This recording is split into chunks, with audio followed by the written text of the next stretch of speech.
ഗൾഫിൽ പോയി. ഇന്നലെ വരെ ഗൾഫിൽ പോകാത്തവൻ ഇന്ന് ഗൾഫിൽ പോയി. കള്ളൻ.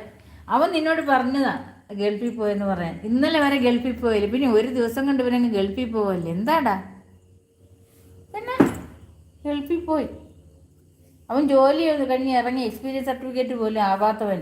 കൂടി വന്ന 1 വർഷം അയക്കണം അവൻ എൻജിനീയറായിട്ട്. എക്സ്പീരിയൻസ് സർട്ടിഫിക്കറ്റ് പോലെ ആവാത്തവൻ ഈ പറയുന്നതല്ലേ ഗൾഫിൽ പോയി. നീ ആരോടാ? നീ പൊന്നെ പൊട്ടിയാക്കല്ലേ കൂടെ.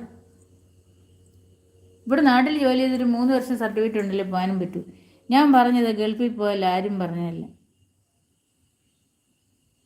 ഞാൻ പറഞ്ഞതാ ഗൾഫിൽ പോയത്, ആരും പറഞ്ഞതല്ല. ഗൾഫിൽ പോയി പോടാ കള്ള. ഇവിടെ ഉണ്ട് എന്നൊക്കെയാണ് നീ പറഞ്ഞ്. ചേട്ടന് 3 വണ്ടിയുണ്ട്, ചേട്ടൻ അവിടെ ഉണ്ട്, ചേട്ടൻ എന്നെ കൂട്ടിക്കൊണ്ട് പോകും എന്നൊക്കെ കഴിഞ്ഞ ലൈവിൽ പറഞ്ഞു. പോടാ, ചേട്ടൻ വഴിയിലുണ്ട്, ചേട്ടൻ എന്നെ കൂട്ടിക്കൊണ്ട് പോകുമെന്ന് പറഞ്ഞു. ഇനി പുതിയ കള്ളത്തരം കൊണ്ട് എൻ്റെ അടുത്തോട്ട് വന്നിട്ടുണ്ട്.